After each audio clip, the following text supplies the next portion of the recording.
Good morning, newsmongers. She's one of the wittiest women in the world. Want me to tell you how I got on the show? She has got the bawdiest, raunchiest sense of humor. Is there anything in show business you haven't done and you've always wanted to do? Robert Redford. My jaw dropped every day I worked with her. She is a very sensitive, intelligent, and fun-loving human being. Well, when something's this fun, why do you stop? As long as they keep asking, I'll keep saying yes. Who can come up with a cutting remark. That is show business. She has just reinvented what it is to age with grace and humor and beauty. She looks incredible. Look at this sexy body. Sex is my middle name.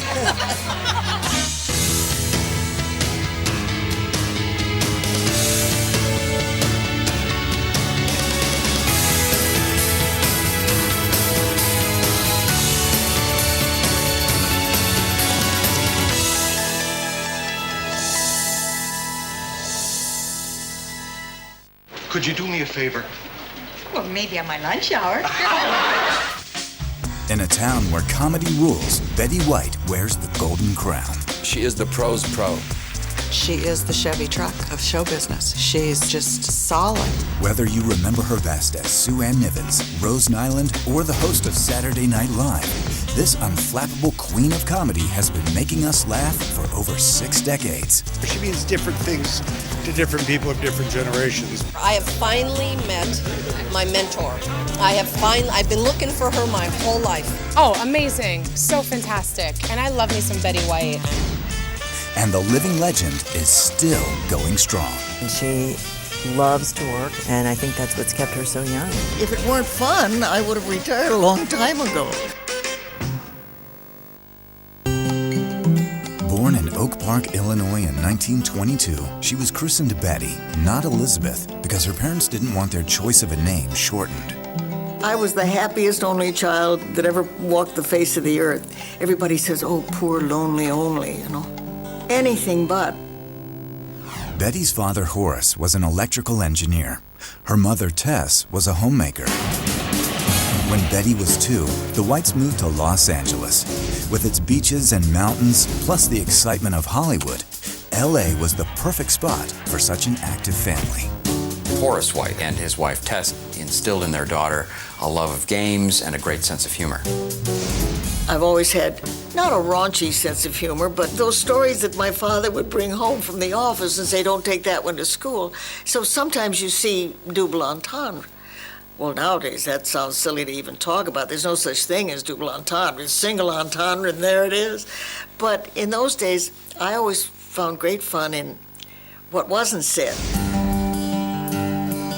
Horace and Tess, I think, also instilled in their daughter a deep and abiding love for animals. When the Great Depression arrived, the Whites had to watch every penny. But Betty's father always found a way for the family to have pets. He would make radios. And so my father, being the good businessman, he would trade the radio for a dog. We wound up with 26 dogs. Now, the radios didn't eat, but the dogs did. It wasn't one of his best business ventures.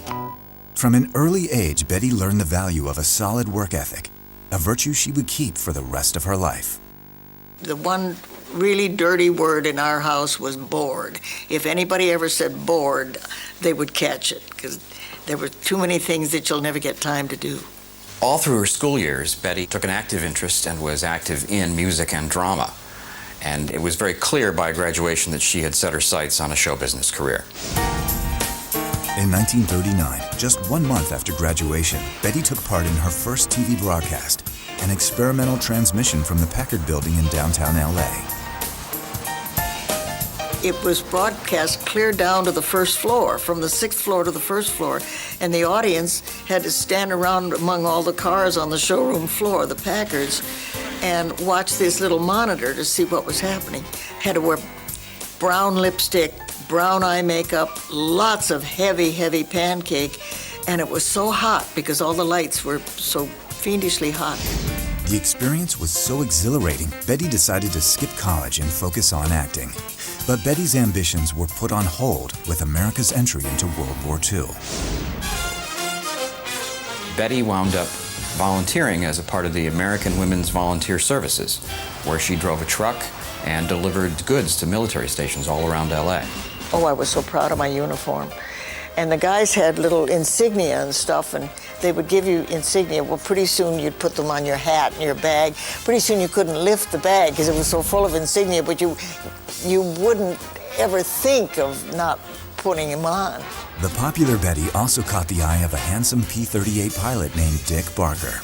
The two married, but their impetuous relationship went into a tailspin as soon as the war ended. The marriage lasted just 6 months. As post-war America returned to normal, Betty resumed her dreams of acting, performing in plays at the Bliss Hayden Little Theater in Beverly Hills. One night after a show, the 24-year-old was introduced to a charismatic young agent named Lane Allen. His interest was more than just professional. Well, the next night he was there in the first row, and the next night he was there in the first row, and by the third night I said, yes, I'd like to have dinner. The two fell in love, although Betty stayed focused on her career, finding work as a radio actress. But Lane was persistent, and after 2 years of dating, Betty agreed to become Mrs. Lane Allen. In the late 1940s, fewer than 1,000 homes in Los Angeles had a television set. But that number was rising quickly, and in 1949, Betty made her first professional TV appearance. It was a special hosted by the popular personality Dick Haynes. He said, can you sing? I said, yeah.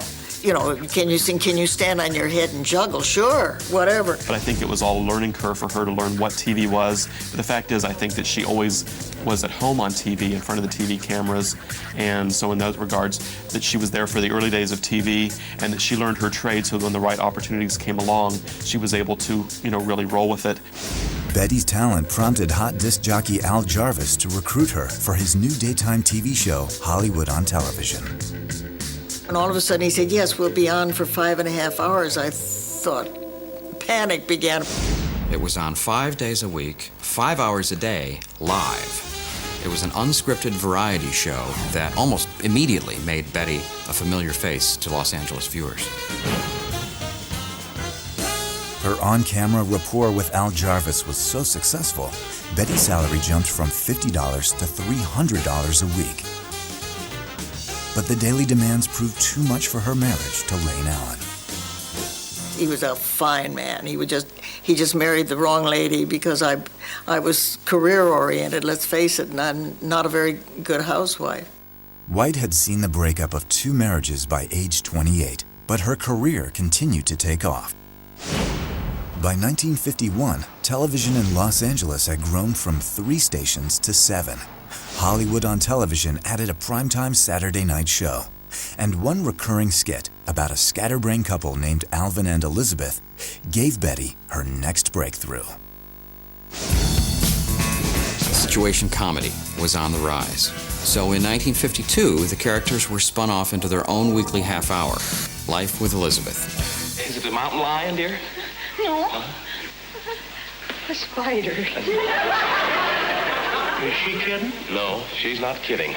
When it comes to spiders, she's a real nudnik. Well, do something to shoot it a little bit. There! He's finished. Now, go on and go to bed. No, I will not. Well, what's so terrible about spiders? Tell him, honey. They go doing. Life with Elizabeth aired live each Saturday night, and its hardworking star continued to do Hollywood on Television 6 days a week, live. I don't know what we were thinking. Aren't we a couple of don'ts? By age 30, Betty White had earned her stripes as one of early television's most seasoned veterans. In 1953, she received her first Emmy Award for Life with Elizabeth. No one was more surprised than she was, except Zsa Zsa Gabor. Zsa Zsa Gabor was doing a show called Bachelor's Haven, and everybody was sure that she was going to get the Emmy, so you didn't even really think of it. And when they got up to where they were starting to introduce the award, Zsa Zsa got her purse and her compact out, and she was getting on. She thought she was going to get it. I mean, it was that much of a shoe-in. Well, when they called my name, I just could not believe it. That same year, the star was thrilled when Life with Elizabeth began airing not just in Los Angeles, but across America.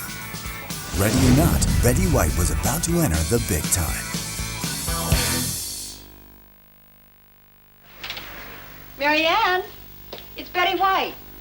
I burnt the onion soup again. Oh, what do you do? Kill the smell and start over. Here are some things I know new brides need, especially Florient air freshener. Florient does kill stubborn odors fast. Gives long-lasting protection, too. By the mid-1950s, Betty White had become one of television's most familiar faces. In 1954, the 32-year-old was offered her own daytime celebrity guest show on NBC, provided she could juggle 2 series at once. For Betty, that was business as usual.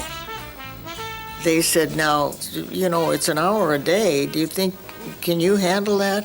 I thought, an hour a day? What am I going to do with the rest of all that time? But the reality of making the Betty White show wasn't so easy. There was a problem with stations in the Deep South. Affiliates noticed that there was a black musician on the show, and they threatened to drop the show unless he was fired. Betty refused to do so, and the affiliates backed down, continuing to air the show. After a year, the Betty White show was canceled, making its final broadcast on New Year's Eve 1954. But there was no time for grieving for the Betty White show. The very next morning, she was up early and hosting the Tournament of Roses parade in Pasadena. You know, I'm not a party girl. I got you out of all the New Year's Eve parties because they'd pick you up 4 o'clock in the morning and take you over there, and it was a lovely experience. You have a date with the angels. In 1957, Betty White returned to network television, co-starring with Bill Williams in the situation comedy Date with the Angels. I like a dog with a green face, don't you? I can ring that bell all night. You know, I bet that mallet weighs 40 pounds. It's a good thing he doesn't get many like you. You'd have him out of business in no time. All done with muscle tone right here now. Oh, there's Jim. Hear what he said? Muscle tone. That's what it takes. Condition.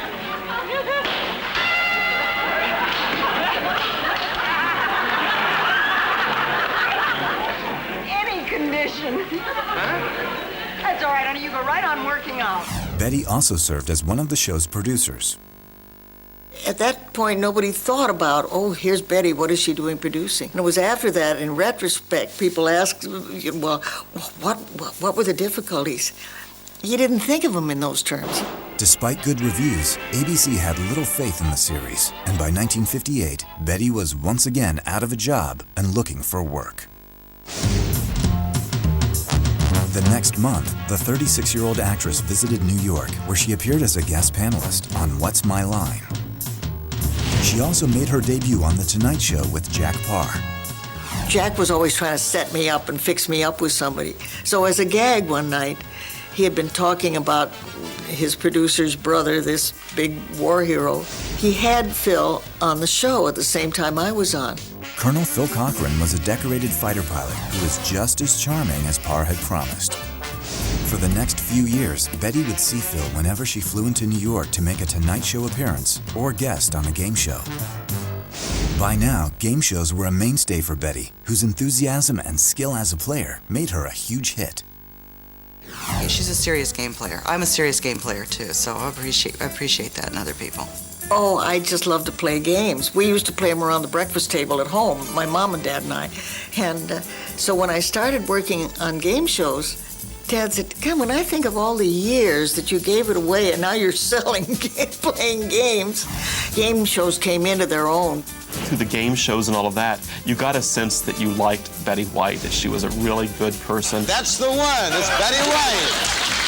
And smart. And it's called emergence. It's the soul of man struggling up out of his captivity and not quite making it. I mean, she played some pretty difficult games on TV. These weren't, she would play some real brain teasers. And there was a sense that she was a game person, that she was game for anything. It's a dog prodder is what it is, and you just prod the other dog away. It doesn't hurt him at all, but it gives him such a shock. The upholsterers use this to put those little studs, those little nails, stud. I know that upholster. I know that upholster. It's a portable garbage disposal. If you don't want to keep all your garbage at home, you can travel with it. And it really is great. It was on a game show that Betty met the man who would change her life. Best known as MC of the GE College Bowl, Allen Ludden seemed more like a professor than a game show personality and actor. But hosting Password brought out Ludden's charm and sense of humor. I was a huge fan of Allen's. I used to go do Password all the time with him, and he was just such a twinkly-eyed, darling thing. I was delighted to do Password. It was such a good game. And he had been watching me on the situation comedy, so we enjoyed seeing each other. That was great. Betty had no idea that Ludden's life was in turmoil. At the time of her first appearance on Password, Allen's wife of 18 years was dying of cancer. Betty didn't find out that Ludden had become a widower until the following year when the two co-starred in a play in Cape Cod. He said something. I said, well, your wife hears that one. You know, just in a silly expression. And I could have bitten my tongue. He said, my wife has been dead for a year. And it was a wonderful marriage, and they loved each other so dearly, and he was still hurting from it. The play Critics' Choice began a new chapter for Allen and Betty, but only her boyfriend, Colonel Phil Cochran, could see where things were going. He said, you like him too much. I said, no, don't be silly. Well, he came to the show one night to see us in Critics' Choice, and there's a very romantic last scene. Allen kisses me on stage. Phil was in the third row, and that devil Allen held that kiss. I mean, he held that kiss till from the third row you heard, Eventually, Betty had to face her feelings for Allen, who shared with her not only show business, but a love of family, animals, and of course, games. I never dated them at the same time. I'm not smart enough to be able to work that out. But finally, Phil and I had a talk, and I said, you were right. Ludden's closest friends, which included TV star Mary Tyler Moore and her husband Grant Tinker, approved of the match the moment they met Betty. We all had dinner together, and there was no question about it. From the second or third sentence in, we knew she was a wonderful human being, and that if she wasn't great for Allen, then there was something wrong with Allen.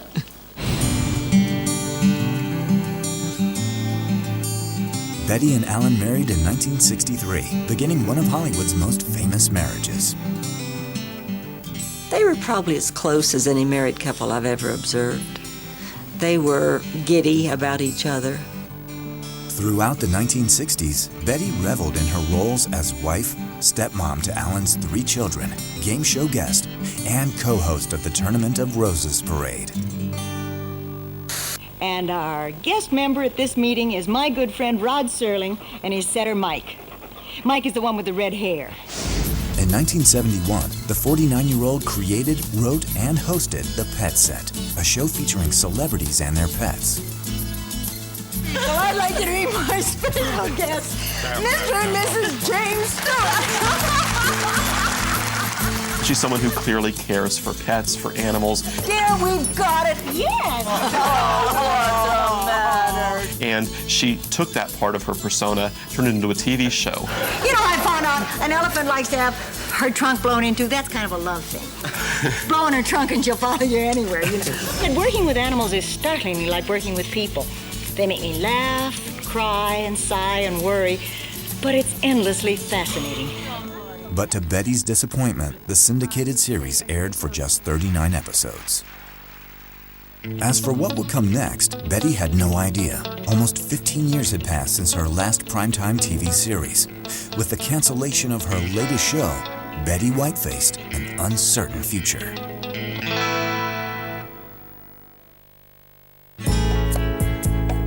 In 1973, as the hit sitcom The Mary Tyler Moore Show entered its 4th season, its makers were on the lookout for a guest star who could mix apple pie sunniness with sharp-toothed venom.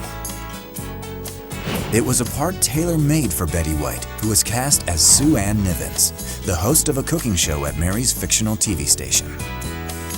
She was the first Martha Stewart, except didn't get herself in trouble.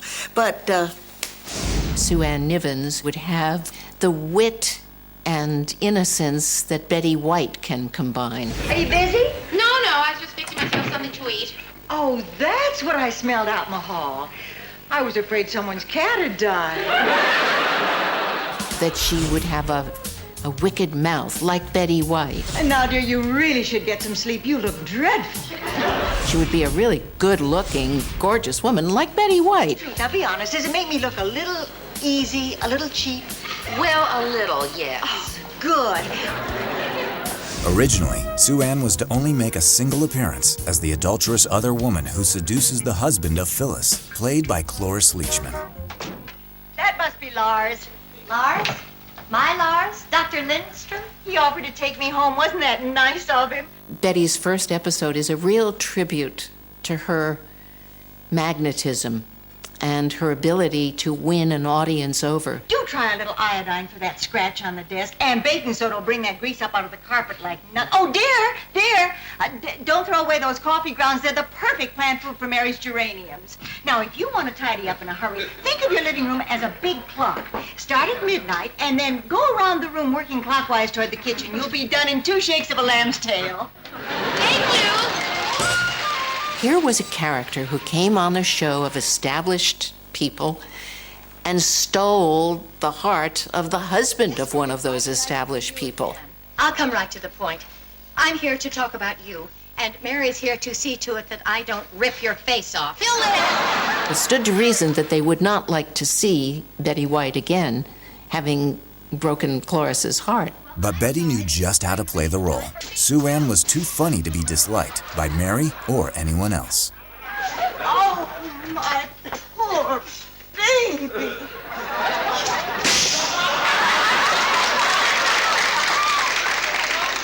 Well, there was no need for violence. But why in the West, sitting and talking is one thing, but why you should deliberately destroy an innocent souffle that never did you any harm. One moment of harm, that's beyond me. I think you've gone too far. Audiences ate it up, and Sue Ann Nivens became a recurring character. Good morning, newsmongers. Hello. Bringing her in to play Sue Ann gave a whole new dynamic to the WJM newsroom. And not just the newsroom. I mean, she was so successful playing that character, she became an integral part of the entire show. God, it was just such a wonderful shot in the arm to bring that character in with all these guys. And she as a person is just so easy to work with and so funny. Betty White is one of the favorites of the male crew because she's one of the wittiest women in the world, and she can take a line and just turn it around and just break you up. Being fired is like being violated. Leave it to Murray to find a bright spot. And the guys just love her. Lou, you know what that is? Mistletoe.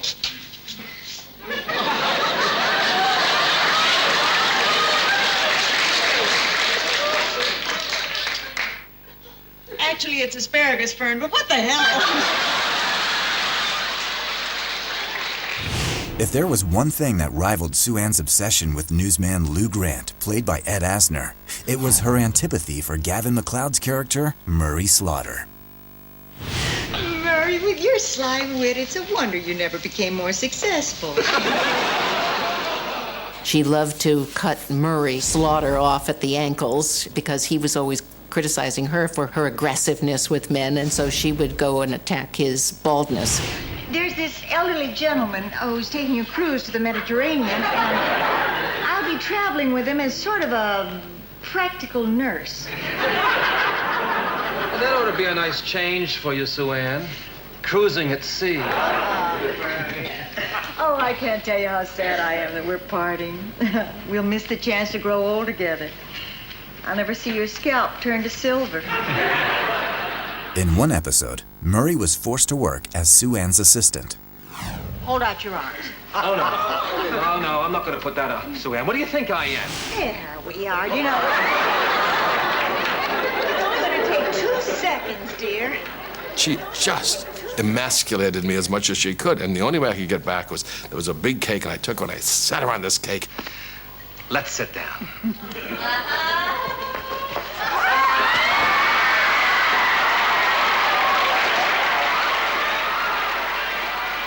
She rode that cake down to the floor like one of these cowboys does a Brahma bull. You know, she just stayed right with it, and it was hysterical. And I really think we never could rehearse it because we did only one cake. Have you ever been sat in a many-tiered cake and you just keep sinking down and all this frosting? Could use a little more vanilla. My dogs followed me around for a week. No matter how many showers I took, they said, "Ooh, Mommy smells so sweet." More than 2 decades had passed since Betty's first Emmy Award for Life with Elizabeth. In her first season as Sue Ann, Betty received another Emmy, this time as Best Supporting Actress in a Comedy Series. And this lady, I'm going to take home and introduce her to a 23-year-old cousin. Thank you very, very much. The next year, she won yet again.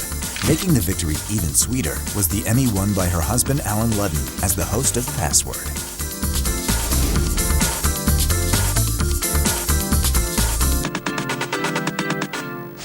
By 1977, The Mary Tyler Moore Show had become an American institution, its popularity growing every year. But after 7 seasons, Moore decided the show should end while it was still on top. I treasure you people. During the taping of the final episode, emotions ran high. It didn't take acting to produce sadness on the set. We were in the newsroom for the last time, and we were all huddled together. Well, Betty was right here, right next to me.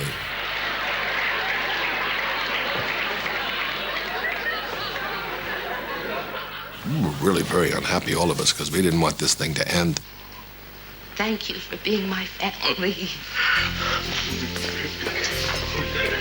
I'm holding Betty White, who at that moment I don't think was Sue Ann Nivens. I think at that moment none of us were the characters we played.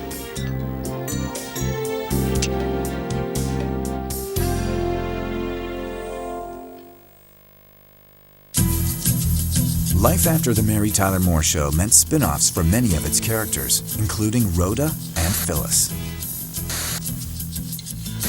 Ted Knight played a new role in the hit sitcom Too Close for Comfort, while Gavin MacLeod shipped off as Captain Stubing on The Love Boat. 55-year-old Betty White also embarked on her own series, but deciding what The Betty White Show should be wasn't easy. Sue Ann had been Betty's greatest role, but it was a character best left in moderation. They thought Sue Ann on her own show would be a little tough to take. That's a lot of, you can get, your teeth can fall out. So they thought, let's go into another story. And Angie Dickinson's Policewoman was very popular at that time, so they did my character as an actress on a cop show like that. Well, nobody knew who this lady was. They were expecting Sue Ann, and they came into this show, they had no frame of reference. I've always had the greatest respect for you as a director. It's only as a person I despise you. I'm sure someday when you're a star, you'll also have a double to do things you find difficult, like acting or...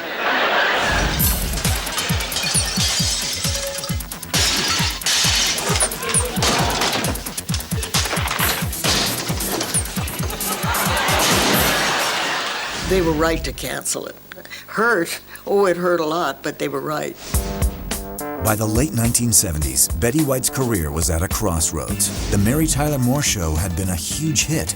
The Betty White Show, a painful disappointment. Unsure of her next project, the 56-year-old found safe haven on variety programs like The Carol Burnett Show. Betty had been friends with both Carol Burnett and Vicki Lawrence since the early days of Password. I remember Betty always says, we get to play together next week. We get to play. Betty and Allen Ludden also continue to enjoy one of Hollywood's strongest marriages. Then, of course, there's Betty White. Want me to tell you how I got on the show? How did you get on the show, Betty? Just lucky, if you do that, The couple celebrated the arrival of the 1980s with the completion of a new vacation home in Carmel, California. When he was trying to sell me on getting married, he said, I'll build you a house in Carmel. And that was sort of a running gag. Well, sure enough, years later, we found this wonderful lot and built the house. And we were halfway through building it when we discovered he wasn't going to make it.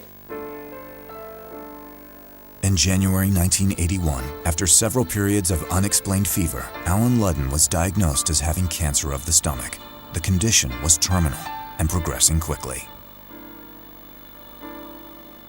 Betty and her husband told no one except their closest friends. Allen wanted his final days to be as happy as possible, so the couple returned to their seaside home. He slept there 2 nights, so it put a closure on there. In 1981, Allen Ludden died at age 63, just 5 days before their 18th wedding anniversary. After his funeral, many in Hollywood gathered to remember and celebrate the life of their friend. Who was it, Schopenhauer, who said, "Rejoice not for long that he's gone, but celebrate forever that he was." And that was sort of the spirit of what the thing was. And people came in that you never expected to see and to be there. And it was literally a celebration. Things like that happen to people in life. You know, you lose loved ones, but either you choose to go on and have a new day and a new life, or you let it get the best of you. And she's a survivor. As her 60th birthday approached, Betty White refused to give up living, and in the months that followed, she turned to work to keep up her spirit. Besides television, White authored a book on pets, and she increased her work with animal charities. She also returned to sitcoms. Mama's Family reunited Betty with her Carol Burnett show friends Harvey Korman and Vicki Lawrence, who always appreciated White's salty sense of humor. She has got the bawdiest, raunchiest sense of humor in life, and somehow Betty gets away with it because it comes out of that sweet face with that giant dimple, and you can't believe what you're hearing. When Mama's Family ended after 2 seasons in 1985, some speculated that 63-year-old Betty had reached the twilight of her career. But in fact, a golden age was about to begin. That same year, Betty was cast in a pilot for a TV sitcom that seemed at first to have limited potential. It centered on 4 senior citizens, and it was called The Golden Girls. You look at it now and you think, well, hey, no-brainer, but you got to think a show about 4 old retired widowed women in Florida sitting around a pastel house eating cheesecake in the kitchen. I mean, like, what kind of a show is that? NBC hedged its bets with a dream team cast that included Broadway actress Estelle Getty, former Maude star Beatrice Arthur, and Rue McClanahan, who co-starred with Betty on Mama's Family. Ironically, White was originally slated to play man-hungry Blanche Devereaux, the role that went to McClanahan. Because she was Sue Ann Nivens, they thought of her for Blanche. And because I had been Vivian in Maude, empty-headed, blank-eyed Vivian, they thought of me for Rose. So after I read for Jay Sandrich, the director, he asked if I would read the other part for him. So I did. And the next thing I know, they'd called Betty and me in together. And to her great amazement, I don't think anyone had told her this, they asked her to read Rose and me to read Blanche, and she was, quite taken aback. No, I can't do this. She was initially unhappy about it, I think, and also a bit scared because Rose, of the 4 characters, is possibly the trickiest one to play because, she doesn't have a defined personality because she's vague. And then I got into my car and caught a glimpse of myself, and I almost had a heart attack. This old woman was in the mirror. I didn't even recognize her. Who was it?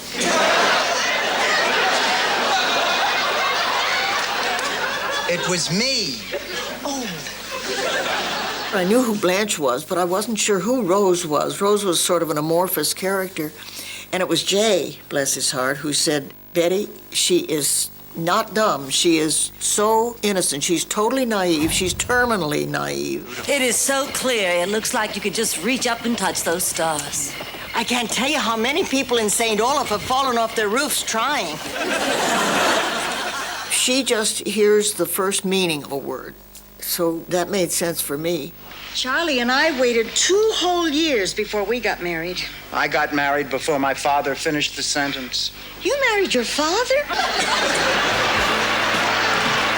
In September of 1985, The Golden Girls premiered on NBC. Reviews were positive, and ratings were through the roof. This is is incredible news. I've been nominated for St. Olaf Woman of the Year. Oh, that's nice. Did the new TV guide come yet? Last year, Gretchen Lillehammer won for running into the burning library and saving all the books. That is amazing. How'd she do that? Well, she took 2 books in one hand and one in the other and ran like the Dickens. It was a complete sensation, and the industry embrace for these actresses getting this role at a time when women of their age couldn't get work anywhere.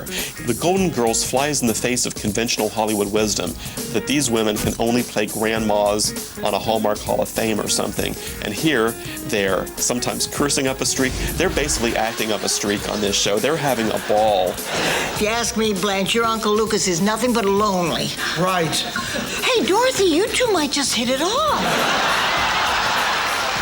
We sort of felt we had something kind of special. We hit the floor running, and what an opportunity. We were never out of the top 10. In 1986, Betty became the first of the show's stars to win an Emmy for Best Actress in a Comedy Series. We want to thank the network for taking a chance on 4 old ladies. In the course of the series' run, she would be nominated every season. You know, it doesn't matter whether I win. I mean, just being nominated is enough. That's a good attitude, Rose. It's also a crock of bull. I want that sucker bad. The Golden Girls more than lived up to its name, giving NBC one of its biggest hits in the 1980s. It also brought Betty White steady employment for the next 6 years. But as the show finished its 7th season in 1992, Beatrice Arthur decided it was time to move on, and the Golden Girls came to an end. Dorothy, is this goodbye? I love you. Always. A spin-off show, The Golden Palace, continued the story of Rose, Blanche, and Sophia for another season. For the rest of the 1990s, Betty worked steadily, joining the cast of Bob Newhart's sitcom Bob and appearing in TV movies and specials. But besides acting, there was another driving passion in Betty's life: the welfare of animals. We Golden Girls are healthy. We take our pills, we do our exercises. But what about our animals? Oh, yeah, we have to think of their health, too. White remained one of Hollywood's best-known and most respected champions of animal rights. Our slogan is a better tomorrow for animals. In 1997, the actress passed on the part of Helen Hunt's mother in As Good as It Gets because she objected to the treatment of a dog in the story. Over the years, she personally adopted dozens of injured and abandoned pets. She supported the creation of new animal medicines and vaccines. And in 1978, Betty received an award for special service by the American Humane Society. Anything you can name that has to do with animals and their deserved improvement in treatment, Betty is a leader in that movement. Since 1970, Betty has been a trustee of the Los Angeles Zoo and was appointed to the LA Zoo Commission by former Mayor Richard Riordan.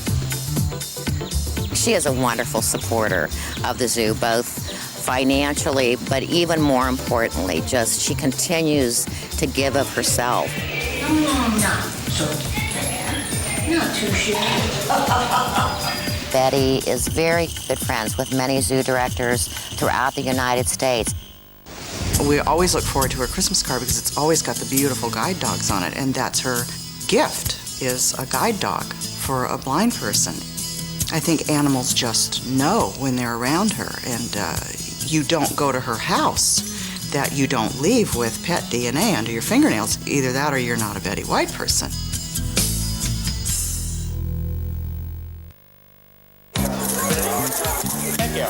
In 2002, Betty White celebrated a milestone, her 80th birthday. But after 50 years in television, the energetic octogenarian showed no sign of slowing down. Where does it happen where for a long time you don't like people to know how old you are and all that, and then you pass a point, and after that you begin to brag about how old you are? I don't know where that breaking point is, but I'm way past that. But even as an octogenarian, Betty could still surprise her fans. Just be quiet. Wait just a second, my shoes. Mr. Sanderson, is everything okay? I thought I heard Negro. No? No Negro spoken here. In 2003, Betty brought her comic edge to the big screen, playing against her image by portraying a sweet, smiling bigot in the #1 box office hit, Bringing Down the House, starring Steve Martin and Queen Latifah. My character says terrible, racist, awful things, but she doesn't know she's saying them. But that was fun to play, to make fun of people who really think and talk like that and make them look ridiculous. I enjoyed that. Mr. Sanderson, those Latin people who were skulking around, Oh, they were looking at the Aruda house. casing it? No, to buy it. Please, if they're in this block and not carrying a leaf blower, Yeah, well, I'd love to discuss this with you further, but I'm expecting someone. I didn't have a big part in the picture at all. It's a small part, but they made you feel so comfortable, like you were in the gang. It was just delightful. Over the next year, Betty hit the TV show circuit, making guest appearances on everything from Malcolm in the Middle to My Wife and Kids and The Practice. And in 2005, the role Betty established on The Practice, the scheming, cold-hearted Catherine Piper, became a recurring role on Boston Legal. Betty then made a move that seemed a bit unorthodox for an actress of her stature. She joined the soap opera The Bold and the Beautiful. Betty remained a series regular until 2009, appearing in 23 episodes. As Betty's renewed television career was gaining momentum, the big screen came calling again. This time, Betty starred as the pushy yet lovable grandma in The Proposal with Ryan Reynolds and Sandra Bullock. In one unforgettable scene, Betty had to touch Sandra's breasts. While most actresses might have been uncomfortable, Sandra praised Betty's technique. Betty has to have been, I have to say, hands down, the best second-base lover I've ever had. Firm yet tender, she caressed, she spent time there. You know, most of you guys just want to get down to your business. You know, Betty knew what a woman wanted, stayed there, and just made sure I got what I needed. By 2010, the 88-year-old actress was surprisingly in high demand. I think the most surprised person on this planet is my agent. They still are using it, but it's beyond belief exciting. And the excitement continued. Buddy Sandra Bullock presented Betty with a Screen Actors Guild Award for Lifetime Achievement. They told me about the SAG Lifetime Achievement Award, and I thought they were putting me on. I really did. I thought that was for sure. Usually this type of award is given to actors a bit past their prime, but with Betty, that was the farthest thing from the truth. She looks incredible. Look at this sexy body. Are you kidding me right now? Of course. Sex is my middle name. It seemed everyone was jumping on the Betty White bandwagon.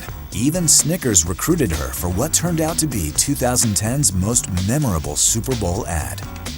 In an industry known for ageism, Betty White was redefining the Hollywood standard. And little did she know, she was about to achieve pop icon status. A young man put on his Facebook that he thought it'd be a nice idea if Betty White hosted Saturday Night Live. The Facebook campaign was called Betty White to host SNL, please. The group was approaching 500,000 when NBC confirmed that White agreed to host SNL.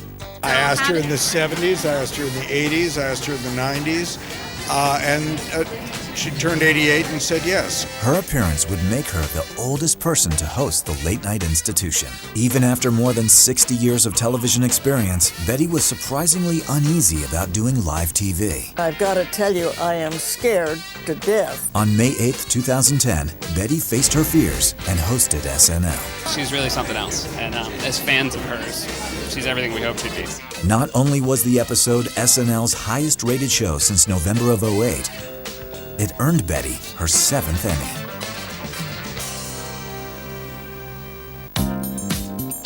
Despite her age, Betty was officially one of Hollywood's most sought-after actresses. And TV Land was the first in line. The network got Betty to appear in the premiere episode of their new original series, Hot in Cleveland.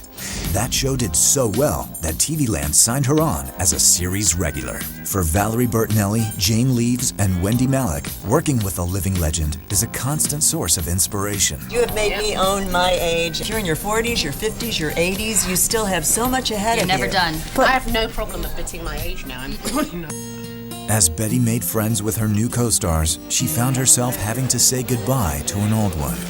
On June 3rd, Betty's dear friend, Rue McClanahan, passed away. Rue's death, B. Arthur's passing in 2009, and Estelle Getty's death in 2008 made Betty the only surviving Golden Girl.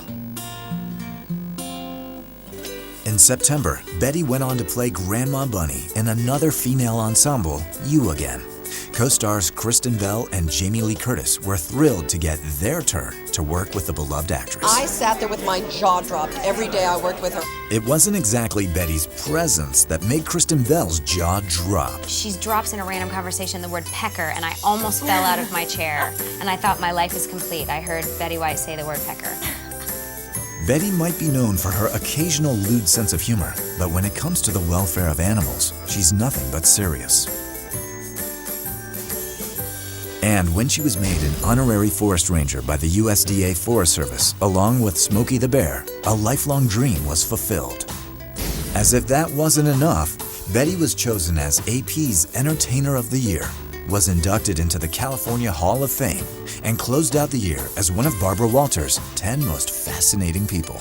This year has been a startler for me. It's wonderful, and I'm terribly grateful for the honors that I've received.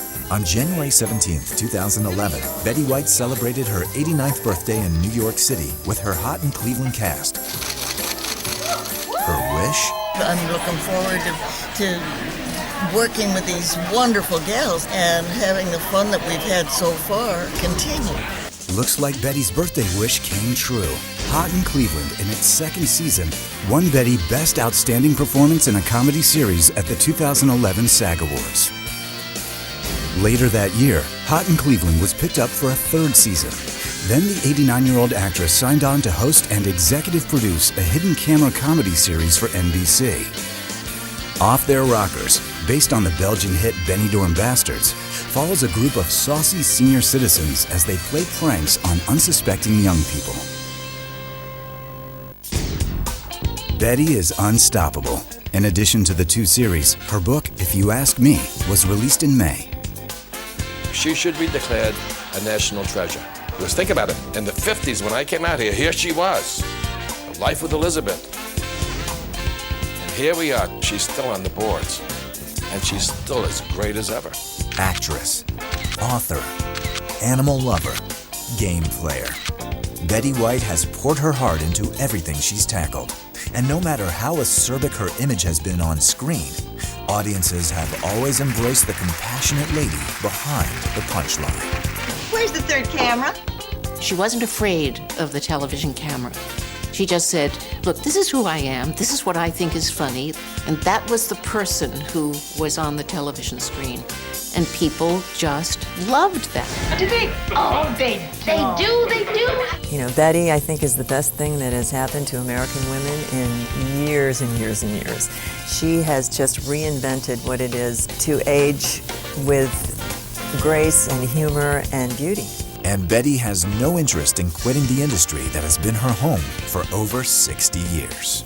Well, when something's this much fun, why do you stop? As long as they keep asking, I'll keep saying yes. That is show business. There's one thing we want you to remember, too. As Moosey Moosefield was telling us, there's one thing you never want to do, Elizabeth, he said. You never want to lose your sense of humor.